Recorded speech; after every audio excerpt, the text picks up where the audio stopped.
नमस्कार, कैसे हैं आप सब? उम्मीद करता हूँ सभी अच्छे होंगे, बेहतरीन होंगे।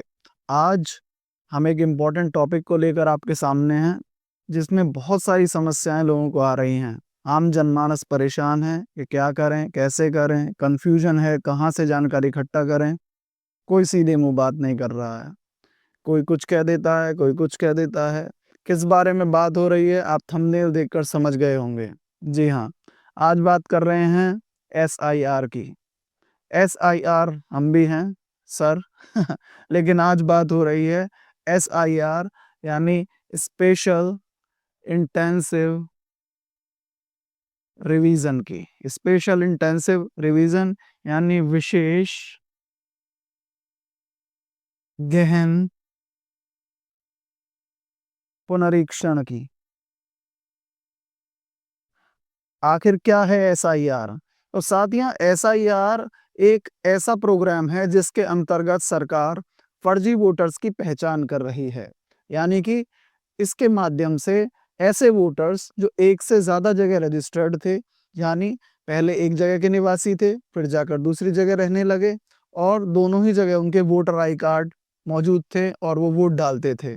उनकी पहचान की जाए और उनको चिन्हित करके एक जगह लाया जाए। इसी को विशेष गहन पुनरीक्षण या स्पेशल इंटेंसिव रिवीजन कहा गया है।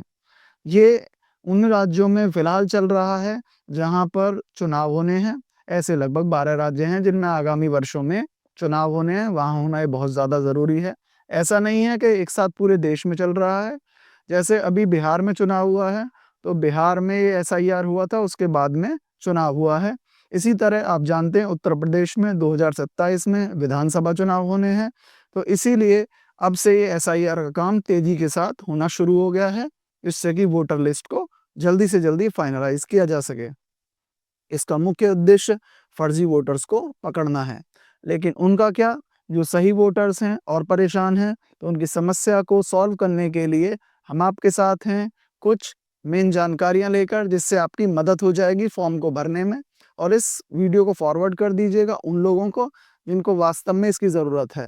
तो आइए मैं आपके सामने एक ऑफलाइन फॉर्म जो कि बीएलओ के द्वारा आपको दिया जा रहा है सेंटर्स लगाकर, या कई बार घर पर भी पहुंचाया जा रहा है। तो क्या फॉर्म में है, क्या जानकारियां भरनी है, इन सबको आज बहुत गहराई से देखते हैं, बारीकी से समझते हैं। यहाँ इलेक्टर्स नेम एपिक एड्रेस यहाँ पर प्रिंट हुआ आएगा, ये प्रिंटेड मिलेगा आपको नाम। आपकी 2025 के वोट के हिसाब से आपका नाम आपको प्रिंट मिलेगा। सीरियल नंबर, विधानसभा का नाम क्या है, सब कुछ प्रिंट मिलेगा आपको। ये फॉर्म आपको खाली बीएलओ के द्वारा दे दिया जाएगा, आपको इसे भरना होगा। यहाँ पर पुराना फोटो मिलेगा, प्रिंटेड होगा, ये प्रिंटेड फोटो होगा, प्रिंटेड फोटो आपको मिलेगा। यहाँ आपको रीसेंट फोटो लगाना है, यानी आपका वर्तमान का एक पासपोर्ट साइज फोटो आपको प्रिंट करा के यहाँ पर पेस्ट करना है।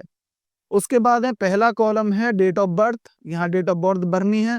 अगला कॉलम है आधार कार्ड, ये पूरी तरह ऑप्शनल है, आपकी इच्छा है इसे डालें या ना डालें, ये चुनाव आयोग ने आपकी इच्छा पर छोड़ दिया है। आगे है मोबाइल नंबर, जरूरी है डालना।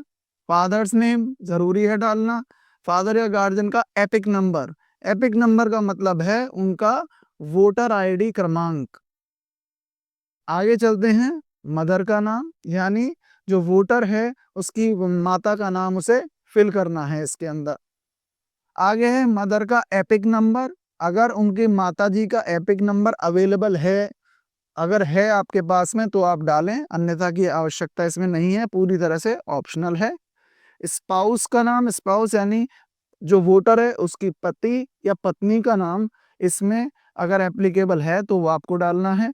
स्पाउस का एपिक नंबर अगर मौजूद है, अवेलेबल है तो डालिए, उपस्थित है तो, नहीं है मत डालिए। अब मुख्य कंफ्यूजन की स्थिति पैदा होती है इन दो कॉलम में, एक इसमें और एक इसमें। इसी को सॉल्व करने की कोशिश करते हैं। देखिए, जो ये आप नीचे की तरफ जाओगे, एक लेफ्ट साइड में और राइट साइड में आपको दो टेबल दिखाई देंगी। जो लेफ्ट साइड की टेबल है ये उन लोगों के लिए है जिनके 2003 की वोटर लिस्ट में पहले से ही नाम अवेलेबल थे, यानी वो वोटर जो 2003 की वोटर लिस्ट में भी वोटर वोटर के रूप में रजिस्टर्ड थे, उन्होंने वोट दी थी उस समय भी, तो उन लोगों के नाम यहाँ पर आएंगे। लिखा हुआ है details of इलेक्टर in electoral roll of the last SIR. ये 2003 की एसआईआर के अनुसार है। देखिए किस प्रकार से यहाँ इलेक्टर का नाम, एपिक नंबर, उनके किसी रिलेटिव का नाम, रिलेशनशिप, डिस्ट्रिक्ट और स्टेट। ठीक है जी। इसके बाद में details of relative whose name is given in the previous column in the last SIR. देखिए यहाँ ये वो लोगों के लिए दिया गया है जिनके वोट 2003 में नहीं थे, तो उनको अपने किसी रिलेटिव का नाम यहाँ पर लिखना होगा, ये आपको ध्यान देना है। तो इसमें क्या लिखना है? नाम लिखना है, एपिक नंबर लिखना है और रिलेटिव का नाम लिखना है, अपने किसी रिश्तेदार का नाम। ये माता का नाम हो सकता है, पिता का नाम हो सकता है, दादा दादी, नाना नानी का नाम हो सकता है। यहाँ पर एक और समस्या मुख्य आएगी, वो मैं अभी जिक्र करूंगा। इसके अलावा रिलेशनशिप, डिस्ट्रिक्ट, स्टेट, ये सब आपको लिखना है। इसमें एक समस्या आती है कि जो महिलाएं, जिन लड़कियों की शादी होकर वो ससुराल पहुंच गई हैं, उनके नाम कैसे लिखे जाएंगे? वो किसका रेफरेंस देंगी? तो वो अपने माता पिता का रेफरेंस देंगी, ना कि अपने ससुराल के सास ससुर का रेफरेंस दे सकती हैं। 2003 के उनके माता पिता की जो वोटर लिस्ट थी, या तो माता पिता या दादा दादी का रेफरेंस वो यहाँ पर लिखेंगी। इस फॉर्म को आपको जमा करके कोई भी फोटोकॉपी नहीं देनी, कोई भी फोटो स्टेट आपको नहीं देनी। अगर कोई बीएलओ मांग रहा है, गलत मांग रहा है, कहीं भी मांगी नहीं है, केवल एक फोटो मांगी है। ये आप याद रखिए, कोई फोटो नहीं देनी, कोई ओटीपी आपको नहीं देना। एक फ्रॉड ये भी चल रहा है कि आपको ओटीपी मांगा जा रहा है फोन करके। जो फ्रॉड करने वाले लोग हैं, फोन करते हैं, मैं बीएलओ बोल रहा हूँ और आपके वोटर लिस्ट से नाम कट जाएगा, वरना आप हमें एक ओटीपी दें जिससे हम आपके आधार कार्ड को या आपके वोटर आईडी को वैलिडेट कर दें।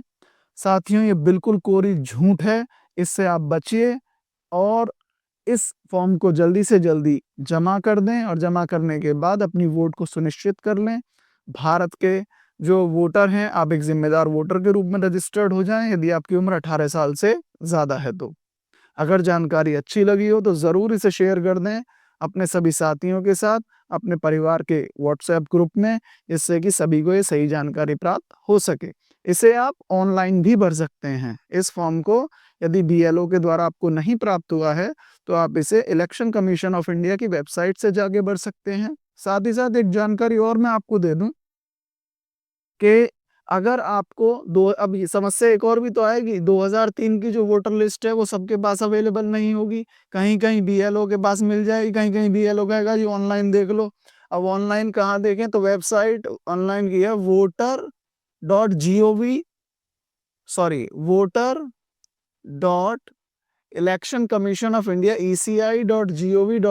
आप इस पर जाएं, voter.eci.gov.in।